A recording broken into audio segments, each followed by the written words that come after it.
Computer.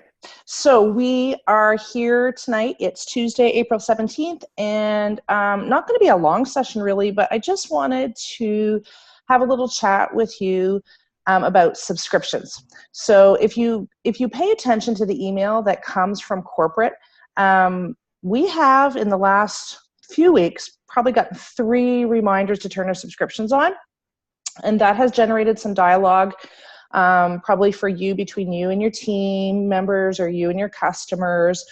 Or there may be situations where people are not seeing the email, or the conversations are not really clear on that. So we just wanted to honor tonight by having a little talk about subscriptions. And basically it's this.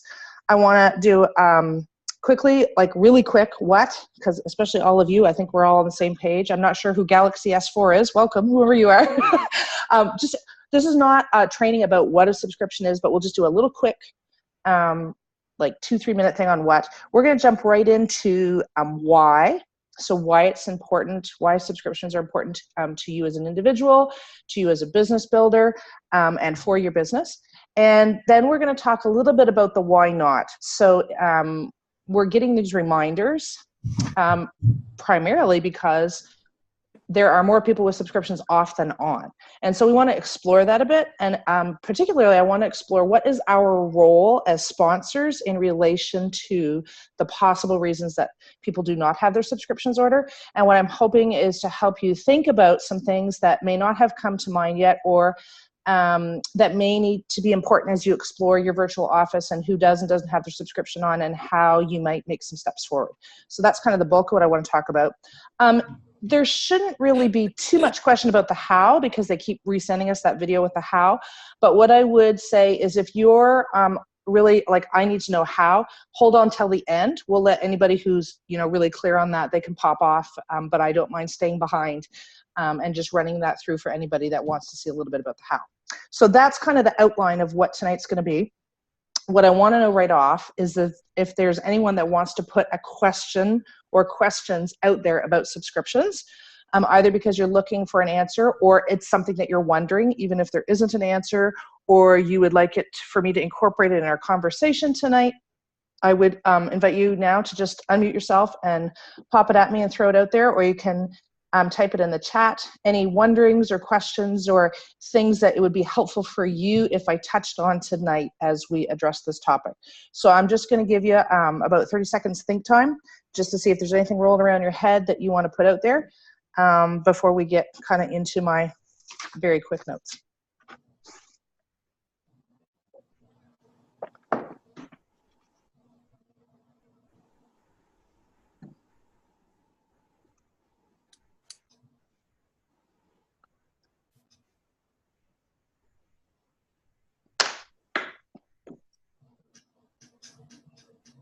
Okay, well, that's all right. If you don't have a burning question right now, that's not a problem. We'll go forward.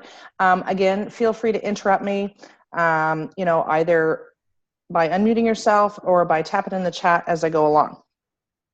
So subscriptions, for those who are newer, that might seem like a very normal word, doesn't seem unusual to you, but for those of us who have been in it longer, it's kind of interesting how that has kind of changed, because what we now call subscriptions, not too long ago, were called convenience orders. Prior to that, they were called backup orders. So I really, I think it's important that we consider that that terminology has changed, because anytime you change the name of something, it can pose confusion for people. But I think it's really important to recognize that it communicates some things about it. And I would maybe suggest another name that you might think about it. So when we think about convenience order, it was a really great way to talk to our customers. Look, Plexus is so looking out for us that they know that to have success with these products, we want to not miss a single day. So they give us this service. It's called a convenience order. You click it on. You never have to write in your calendar, it's time to order. You never have to remember to go in on a certain day. Your order is just going to come to your door. And I mean, and that is really true. It really is convenient for that to come. And many people are very happy with that and pleased with that. When we were calling it a backup order, that really wasn't a great name because it gave that sense that you're going to have extra on hand. And the reality is it wasn't that, because if you didn't have it turned on, no product came to you, you had nothing and you were kind of a mess. So I really appreciated the change from backup to convenience order. But again, convenience gives the idea of, yeah, it's convenient, but you could live without it. And I call that into question, because the reality is life is crazy and life is busy, and we can have wonderful intents about how we're going to get everything done. And some people do, but that number of people that really consistently every month get to their to-do list every day and never miss a day, I have yet to meet one. Would love to. That would be a real pleasure. I think the reality is that that's not real for most of us in most months. But I would suggest, like I said, I almost want to call it a commitment order. And although people say, you know, a commitment, oh, you know, you want me to make this big commitment to Plexus? I want you to make a commitment to yourself. Because the reality is these products are not going to do probably what you are looking for. I mean, if you're looking to products to change your life, they're not going to do what you're looking for in a few weeks. They're not going to do what you're looking for probably in a month. Maybe not even 2 months, maybe not even 3 months. So if you really are in this for a life change, be it wellness, a physical change that you're going to notice, or be it financial, I need this business for financial reasons, or because I need to be connected to a community, or, you know, because I need something to occupy my time, whatever those reasons are, you need to make that commitment to yourself. So I really want you to view as an individual, this is your commitment order. And it is an important part of the process. It is important for that reason for everyone. So whether you are an ambassador and you're building a business and you have a team, that is really important for you. But it's also important for any customer that's like, I'm just a customer, man. I don't want to be looking after anybody else. I'm a customer. Okay, if you're going to spend money, commit to yourself. So I really like the idea of our helping people to understand this is really for them. This is not about, you know, the sponsor. This is not about Plexus. This is about a commitment to these products, because we know even missing by a day or two, particularly in the early days, it can really throw off things. It makes it easier to say, well, maybe, you know, well, I survived a day or two without them. Maybe I don't need them. And then all of a sudden you're how many weeks in and you're like, oh, they didn't do me any good anyway. And people are missing out. Like, that's really unfortunate. So everyone needs to use the products with relentless consistency. There's no question. If you want success from these products, you have to use relentless consistency. So you have to have the products on hand. So you need to make the commitment to turn your convenience order on so that you can do that for yourself. That avoids any interruption, that avoids any blip, and you don't have to add remembering to your to-do list. So that's why it's important for anyone, okay? For those of us on here tonight, we are team builders, we are ambassadors, we are business builders. It is also important for us as a business builder, because we, and a team leader more importantly, we have to model this. Okay, this is how you have success with Plexus. You use the products. You're a product of the product. You do that in a very committed, consistent way, and you do that by having your product on hand. It's as simple as that. I mean, it really, really, really is. And then, you know, yes, there have been months where we've had some incentives and things. Maybe you ordered ahead. Maybe there was a reason. You have enough to get through that next month.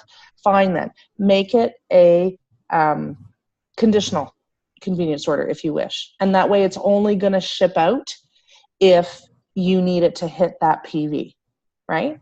But have it on. Always in your back office, that should be on. Off should never be an option. And that way you're set as a user, you are set as a team leader, you're modeling. Anytime you share your screen with your team members, they see that on. That becomes the duplicable way that we run our businesses, okay? So why is it important to your business? We know that to build the belief that other people don't yet have in the product because they haven't experienced what we have, or they haven't seen the miraculous stories, or you're new to it and you're like, I'm just kind of living off somebody else's belief right now, which is totally cool in the beginning. That's not a problem. But to build that belief, we have to have a critical mass of people who have success. And it's wonderful to read and hear and learn about other people's success, but when it really hits home with you, it's when you people that you know and care for that have success.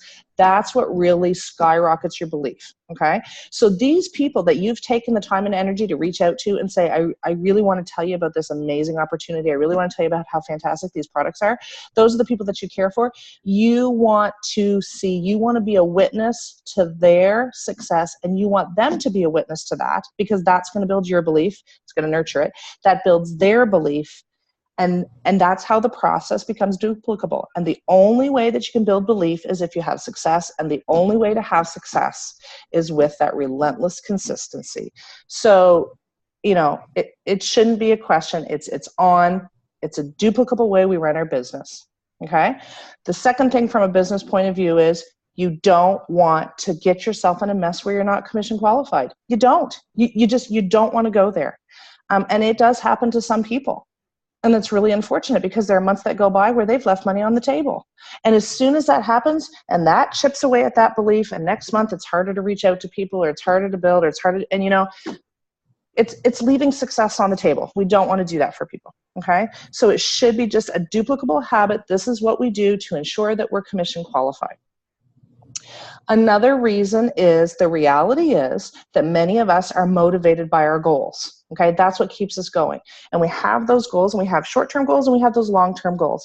And part of what that goal building process includes is ranking up, let's be frank, or working towards incentives. So whether you're working towards a temporary incentive or whether you're working towards a longer incentive, like that of a rank, you need to know where you stand.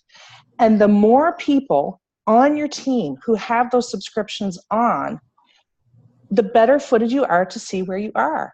It's a way to measure where, you know, how is my business growing, where I am in the process, how many people are really committed to the product, who is really, really in here, who is really behind me, what does my team look like, and where do I really stand?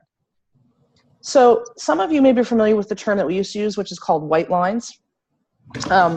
It's basically those people who are inactive, okay? And we do have people who are active but don't have their subscriptions on. And that includes, I have customers, right? But I'm going to talk about in a minute how I've had the conversation with them, and that is what's best for them. I'm not going to force them. You know, I'm not going to tie anybody up and say, you know, you can't do this until it's on. That's not the conversation. But I've had the conversation with them, and I understand this is a very specific reason that you don't have it on. And I'm going to give a couple of examples of why that might make sense for some people. And so it looks like they're inactive, but it's really confusing to look in your virtual office and try to figure out, are these people with me or not? And what's really quick and a really easy way, are these people that are with me, are these people that are using product, are these people that I need to be following up with? What is the follow-up that needs to be happening? That is so much easier for me to assess as a sponsor when I see if that subscription's on. So if I'm just going to share my screen here for a sec. If I were to bring up, and I'm just going to move you guys, because anyway, I've just removed the names here so you can't see it. So if I scroll down here, okay, and look, so, you know, that tells me something. These people are active.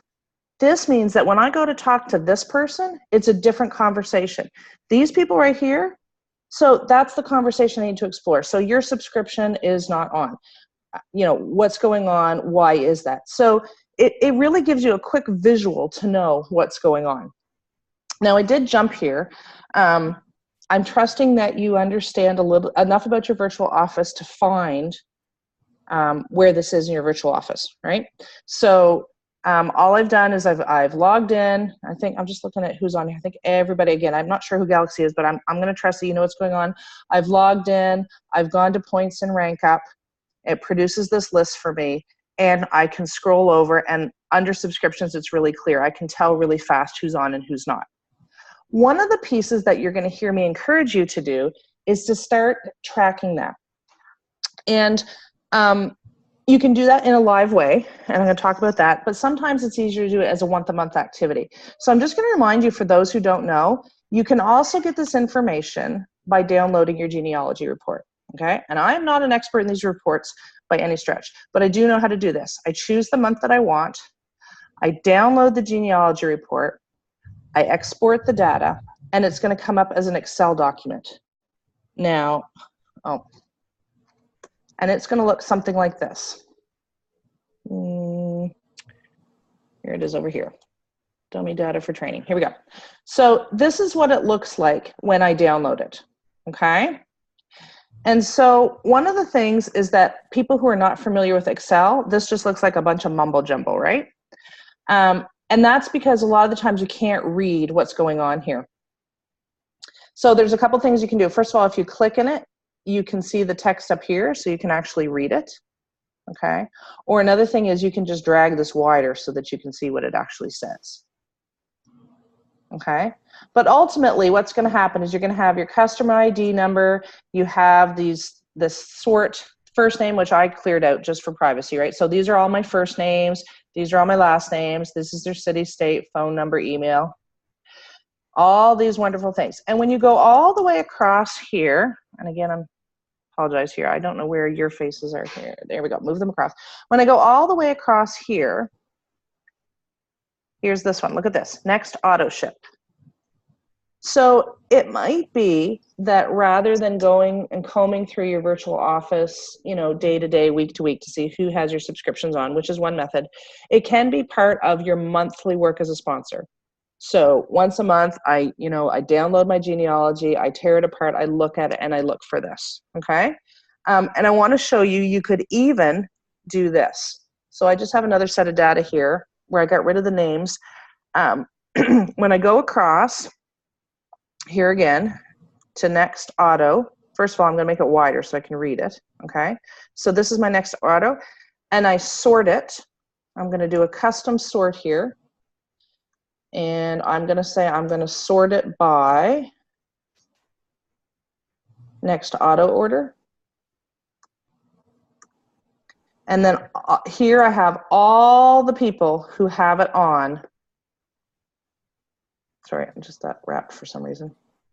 All the people have it on are all together, so I can see them all right there. So you might have a measure in place where you're counting each month how many people have their subscriptions on. That's a painful thing to do in the virtual office when you're scrolling, you can lose track.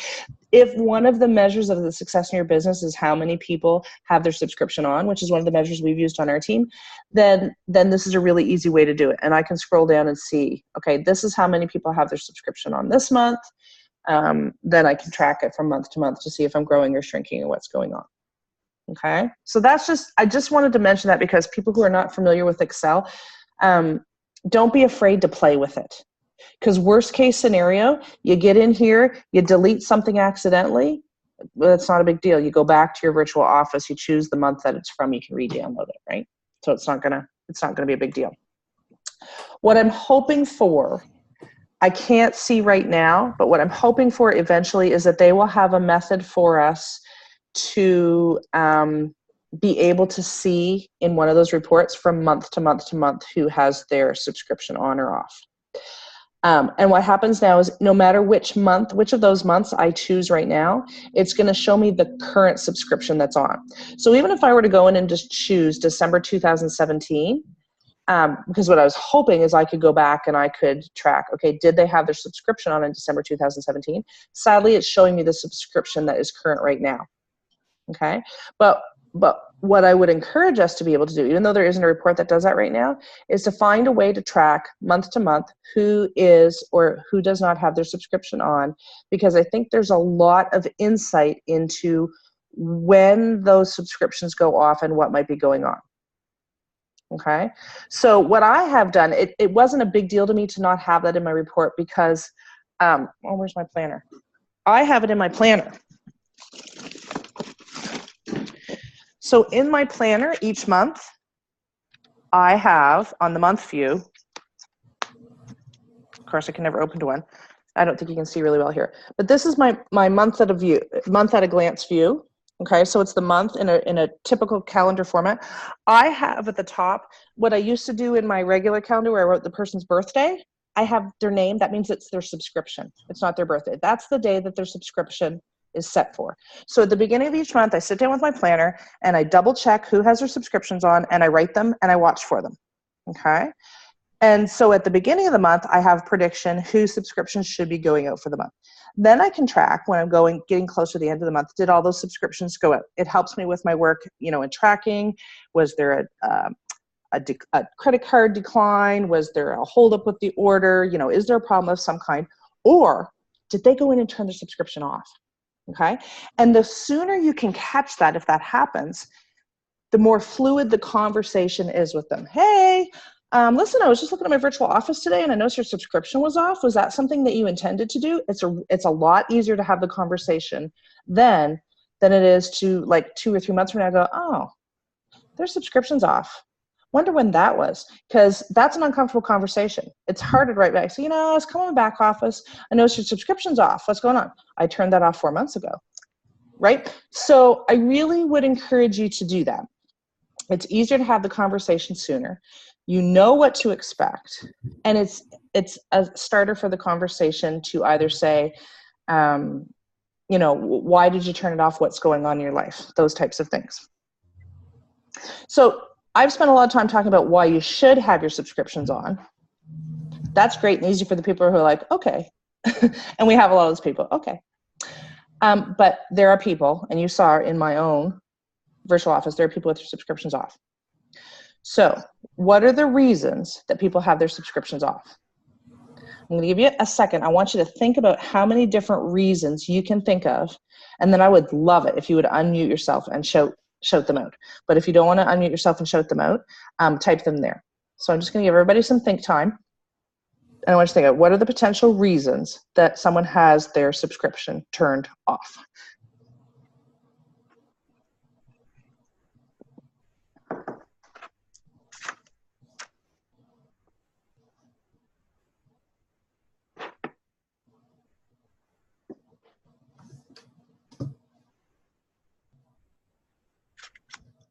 Thinking you can't, it's not working. Thinking that the products aren't going to work. Thank you, Neela. And now I know who you are. Excellent. Woohoo! Yeah, I didn't want you to see my pretty face. I have another one here. Can't afford it. So that's 2 that have come out.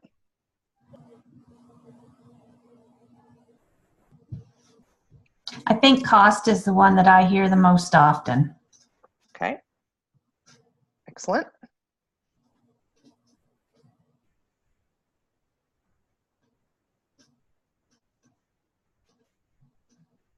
Anybody else want to throw some out there before we start looking at these and a few more that I have? They have enough product for now. Good. So they've stocked up. Hi, Julie, it's Tammy. Hi, Tammy. I was going to say something along the same line, is maybe if somebody has not been consistent with their products, so they have more than what they should have at the end of the month, and they're just not into, they haven't committed to it and they're not into a good routine yet. And that happens. That happens. It does. Anybody else want to shoot out any more before we look at those a little more closely?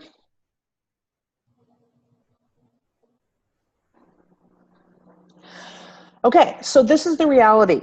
You have given me 3 and I have another 6 or 7 more. And the reality is, yeah, Mike's kind of giggling, but there are reasons. Don't get caught up on the reasons. You're the sponsor. Your job is to help them problem solve through it. So let's go with the last one. They have enough product for now. So you're the sponsor, you've reached out.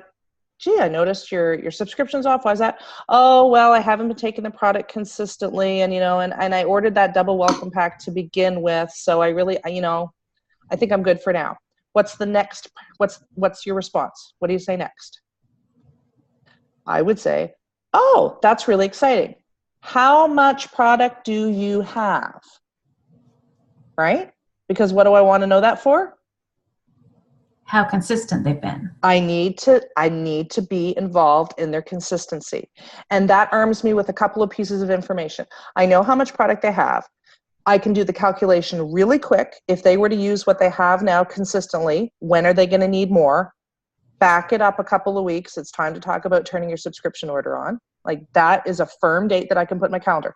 So if they have 45 sticks of Slim, I got to count ahead about 32 days in my calendar and write as part of my work plan that day, I need to reach out to Fred, who, last time I talked to him, he had 45 sticks of Slim. He's going to need to reorder then.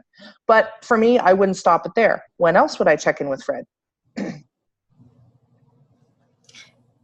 Probably a few days, like a week or so after, to make sure he's taking it. Absolutely. So Fred is admitting that he hasn't been taking product constantly. That conversation is even different from the person who had more because of their incentive. I need to check in with him in 3 days, 7 days, and maybe I might have to check in with him for twice a week until I'm confident that he is taking his product every day. Then when I'm confident he's every day, then I'm going to go to 7 days. I'm going to check on him once a week. Then when I'm confident he's taking every week, then I'm going to go to 2. And you know what? By then, we're up to, I'm so excited to celebrate with you that you've been taking your product constantly. Listen, we got to get that subscription turned on, because now that you've built that amazing commitment to yourself, we got to make sure you don't miss a day. That's how I would operate that one. Okay, and the only difference, like I said, for someone who had some extra product because of incentive or something, you wouldn't have to do that 3 and 7 day check-in those first couple weeks. They just have enough. Okay, let's go to the person who says it's too expensive, I can't afford it, the cost is too much. Do we know how to deal with those objections? We should. So there's tons of training out there. We've done training on our team. There's tons of training. All you have to do is type in objections. You can go to Plexus objections. You can go to any network marketer and look for any training on objections, right? Like it's cost objections is a big one. It's a real one, but it's one that we should easily be able to arm ourselves, because there's all kinds of support out there to deal with cost objections. And the most obvious one with Plexus has to do with, weighing that, is your health more important than this? Or, how can it be manageable? Do we even have you on the wrong products? The reality is that sometimes we have, I'm just gonna see if I can mute, there's a little bit of noise there. We sometimes have people on the wrong products. Maybe it's my headphones. So those are conversations that we need to figure out. So I don't specifically want to get into cost objection, but I mean, that's something that we need to be arming ourselves with. And so if you're not comfortable with dealing with cost objection, write that down in your planners. This is some personal development I need to do. Thinking the products are not working. That ever happened to anybody? All the time. So you have to have in your suitcase all those conversations we have.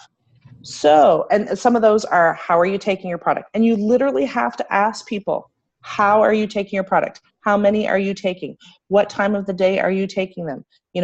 All those questions. You really have to help people sort that out, because it's really obvious to us if we've been taking them. It's really obvious to us if we've mapped out a plan for them, but it's new to them. And furthermore, if they read the back of the bottle, they're going to be confused anyway, right?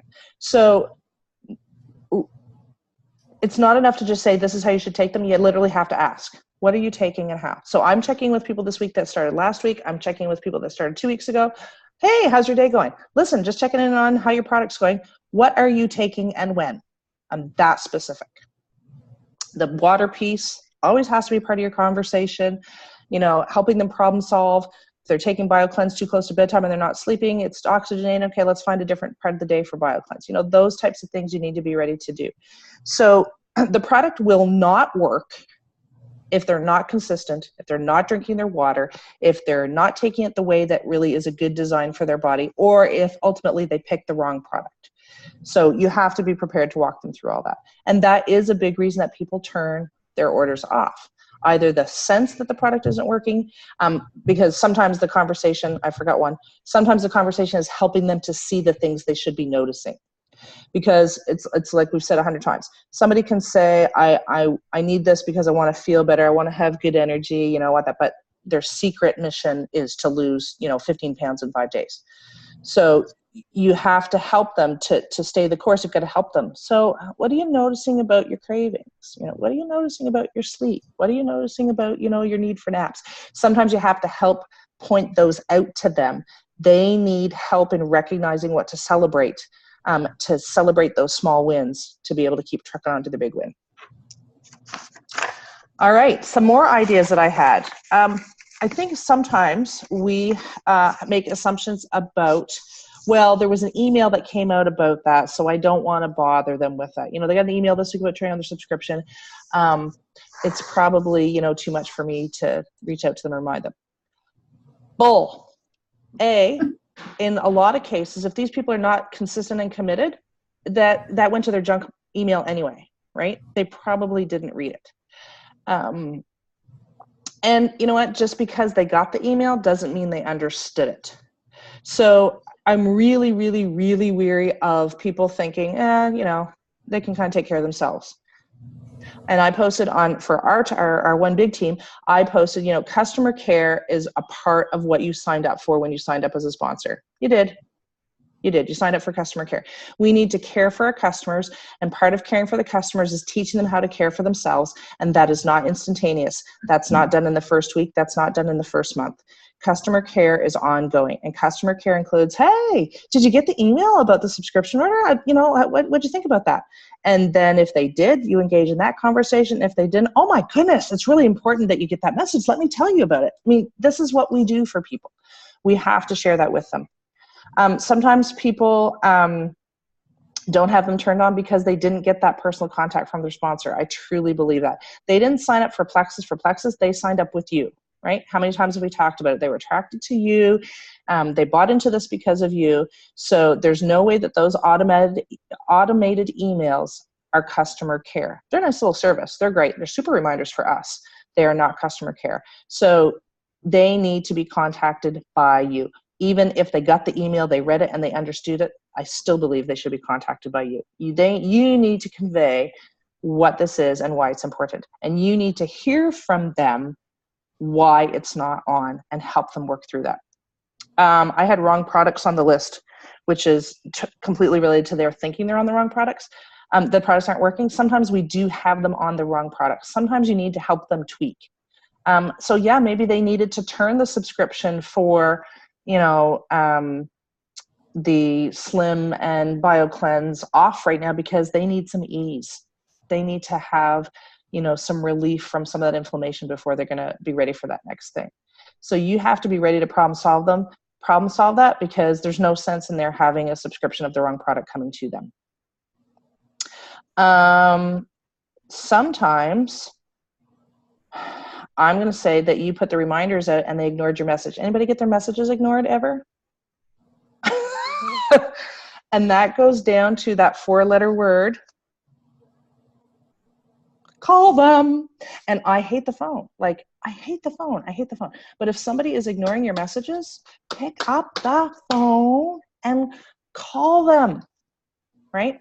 You need to have the conversation with them. Some people just don't function well by messages. It would be a really great world for me if I could function just by messages. It's a lot easier. It's not how a lot of people work. Yeah.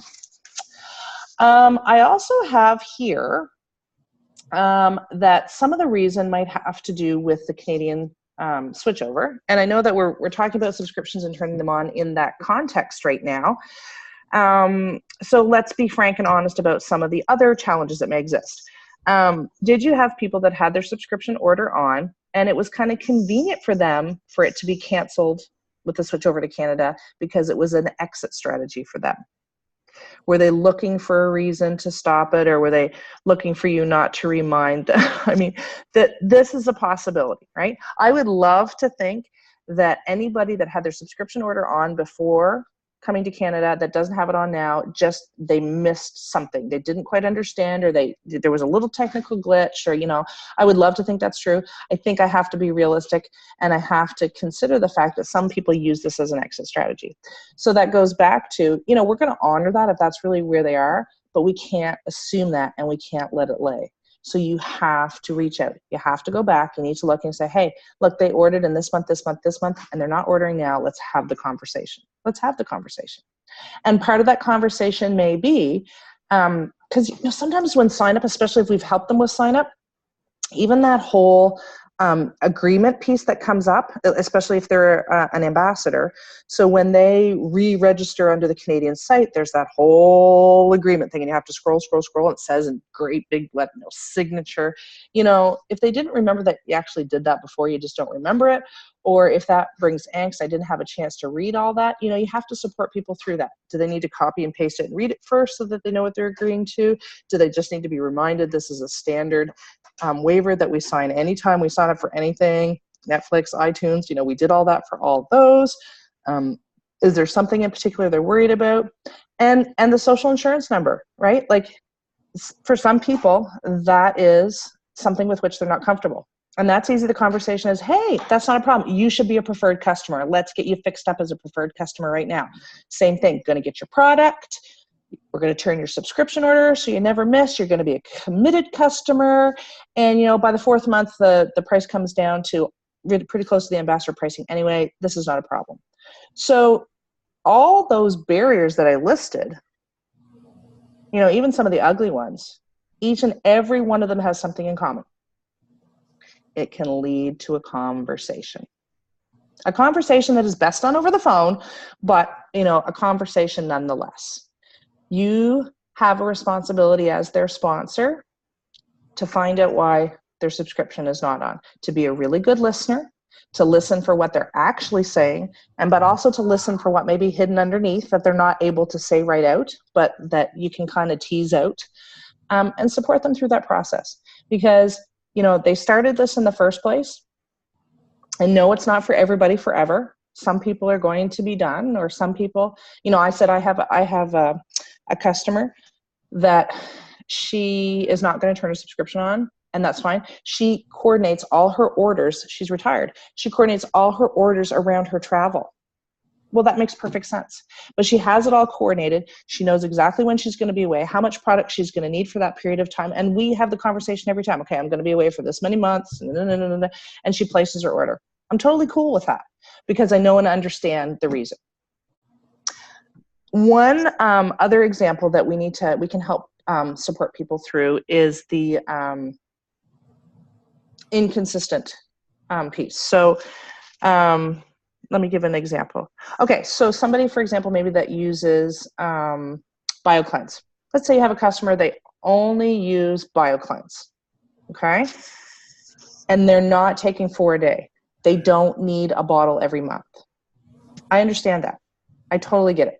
So they're probably not going to want to turn their subscription on and get that bottle every month. So that is where it goes back to your planner. And you say, okay, we're going to order this month, and whether it's 1 bottle or 2 bottle, whether they want to do 1 bottle last them 2 months or 2 bottles last them 4 months, but then you have to note that in your calendar. That's your responsibility as a sponsor. Say, listen, I'm going to touch back with you on such and such a date so that we can remember to turn it back on so that you're not going to go without your product. So even those customers who may be committed in a non-traditional way, that is, they're using product, but they're not using it in the amount or frequency that a bottle or a package means it's gone in a month, you still owe them customer care. So that's why that you go right back to the conversation. What are you taking? When are you taking it? How are you taking it? Helping them calculate when that means they're going to run out, backing it up a couple weeks, and hey, it's Julie, it's your friendly reminder that it's time to turn that subscription order on so that you get your product. So again, it doesn't matter what the why or the why not in this case it is. Every single one of them should turn into a conversation. And I think what you'll find is that when you have that conversation, the subscription orders start coming on again. You've reminded them of why they went on the product in the first place, or you've helped them see the small gains that they weren't noticing because they were, not taking the time to notice them, or they're able to recognize how this can be productive for them to earn a commission, let's say, or they can see how this is contributing to, the goal setting that they've done. But I would be shocked. I would be absolutely shocked that if you made it a priority to go into your virtual office one day in the next little while, take, like I said, a calendar or take a notebook, whatever recording method you want, you find what works for you. Record who has them on what date, okay, and track that. Do they have it still on? before the end of the month when it was supposed to go out? Do they have it on next month? Did they order the same thing 3 months in a row? Did they suddenly stop? And start being attentive to that. You're going to be able to be a better first responder when it goes off. You're going to lead to better conversations. You're going to have happier customers. Happier customers means more belief for you. It means more belief for them. It means your business is growing. And it means people are happy and healthy. And ultimately, that's what we want. So that's my 2 cents on subscriptions. Good What to are the know. what are the questions or thoughts you have?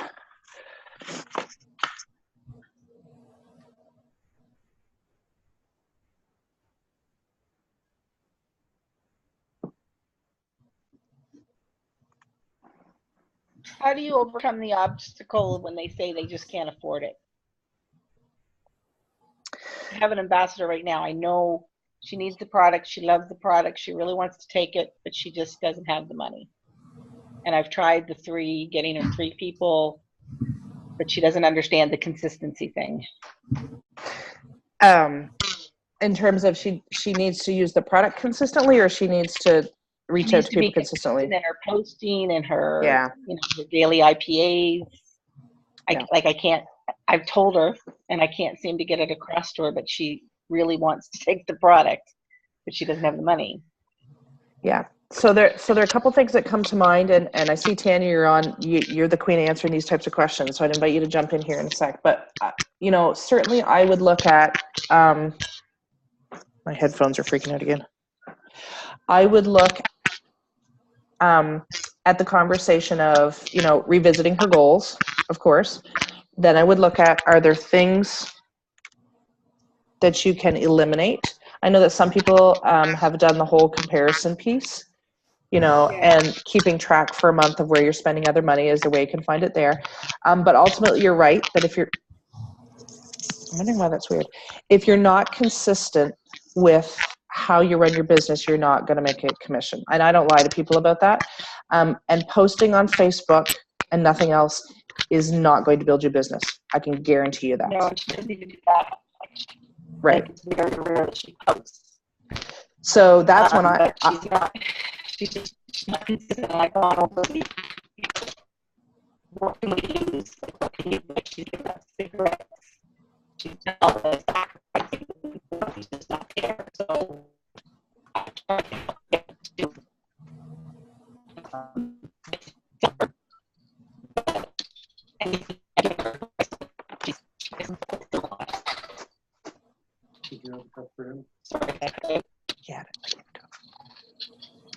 Okay, so that was quite a bit robotic, and I wasn't sure if it was my connection or yours. And I missed most of that. Am I the only one who missed it, or was it robotic for others too? It was robotic for others too. It was quite robotic. Okay. I think I did catch cigarettes. Yeah. Yeah, she's given them up. Her husband needs to give them up too. They originally started, they both wanted to start taking the product, but she was the guinea pig. But there's nothing else she can give up. So I've tried to help get her silver, but she's not being consistent in anything that I've given her advice on. So I feel for her. I really want her to get there, but I don't know what else to do for her except for tough love. And I've given that too. Well, and I think you're right. And if you have given the tough love, which would have been my next thing, having the hard conversations, as hard as it doesn't matter how hard we will it for someone or want it for someone, they have to want it for themselves. And sometimes we do have to bless and release. And I hate to say that, but unfortunately you can't hold her by the hand and I mean, within what you find the capacity in terms of reminders or support. So we're going to have a 15-minute call. We're going to plan out, what you're committed to over the next 3 days. I'm going to check in with you in 3 days. And did you do those things? You can build in those kinds of supports. But if she is not willing even to come to the plate and do that goal setting, or at the end of that 3 days or whatever that time period that you set to meet those goals for herself, sadly you have to bless and release. What did I miss, Tanya? Sorry guys, I'm just kind of getting home from school. I would say, no, I agree. like, and Julie, I think what's happening with your headphones is that your mic is glitching out. It's your mic. Because when it's picking up sound, it's doing that. There, it's not doing it now. It's weird. I probably just has a short net or something. But I agree with Julie. I think like you don't want to pull your team or your like even your wholesale customers who are maybe making excuses or whatever.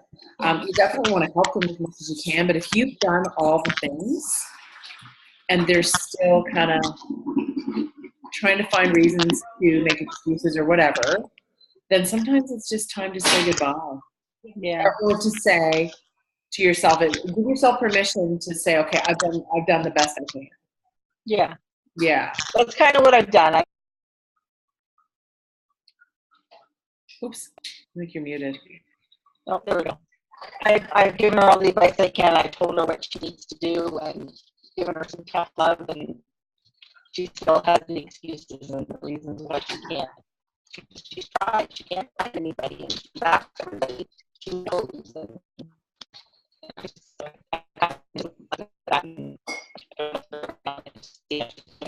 Nicole, I don't know if you can hear me, but I think your maybe your internet's a little bit sketchy right now.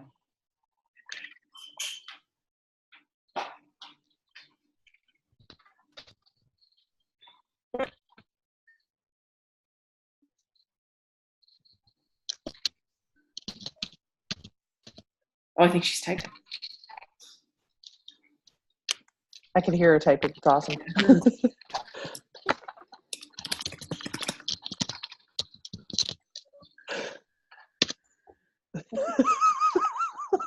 Stupid internet. It's like, oh my word. Yes. It keeps kicking in and out. I don't know if it's the weather or what, but well, you know what? Where you are, it could very well be right now. Yeah. Not great. Yeah, the tough love thing. I kind of ended it at the tough love. Not much else I can do. Moving on, next type thing. And sometimes when you move away and they don't have that you right there at their beck and call, sometimes that can be an incentive as well. So yeah, well, I'm hoping it's a last resort because there's nothing else working at this point. So can I interject with just a little story about that? You know, when you have and I see Tawana's on the call, so I'm just gonna, Tawana, I hope you're okay with this, but Tawana and I were talking today about she had somebody who was really wanted to try the pink drink, but they were coming at it very much from a skeptical standpoint and saying, supplements like these don't need to be taken every day, and I'm just going to take it my own way, sort of thing. That was kind of how she came out of the gate with it, and then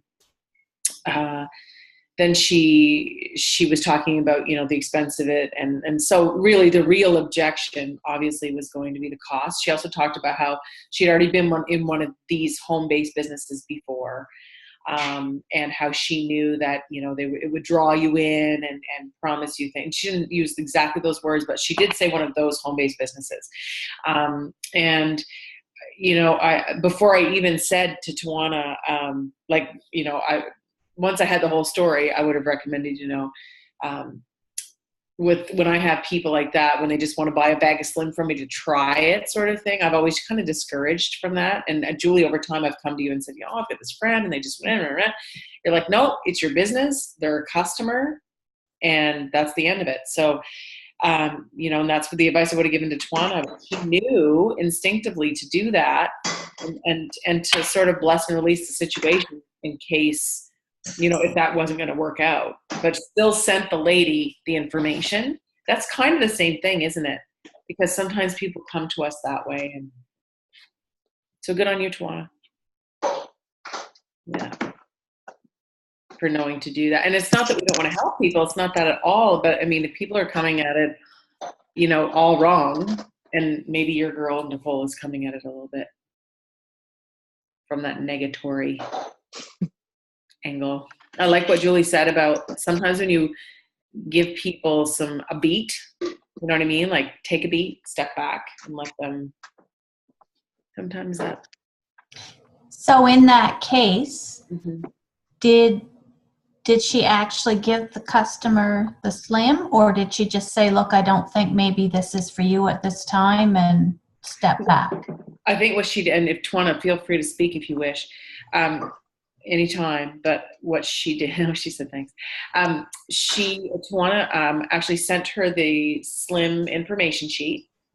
This girl had been watching her and didn't realize she was even talking about Plexus, which means she was doing her attraction marketing properly. And because I'd heard of it from a cousin or something, had been watching a cousin, I guess it was, in the States. And anyway, so Tawana ended up just saying, here's the Plexus information sheet, and would love to help you, but the proper way for us to do this is for you to become a customer. Okay. Because that's how she wants to run her business. Now, yes, we can resell in Canada at the retail price, but she said, that's not an investment I want to make with this particular person at this time. Mm-hmm. And I think that's good. Yes. Awesome. Well, this is fantastic. I really appreciate everybody for coming on and having a part. I said it was going to be shorter than usual, and here we are, we're coming on an hour. So I guess that just reminds us that there is a lot to think about in terms of our subscriptions, and I hope that I've generated some ideas for you, how you might think about subscriptions, the role of subscriptions in your business, and some talking points for you to go back and start those conversations with anyone, both those who have them on and those who have them off. I mean, we're constantly in conversation with all of our peeps. So I hope that it generated some food for thought for you, and it can help you move forward. And, if you reflect on this more, and don't ever hesitate to just send me a little message, and Tanya will tell you, if anybody asks me what I think, I'm always there to tell them. So in a good way. Thanks, everyone. Thanks, Julie.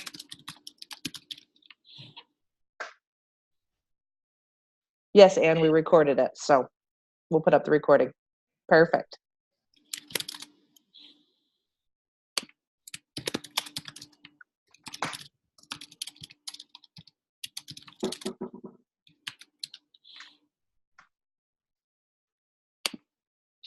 Sorry.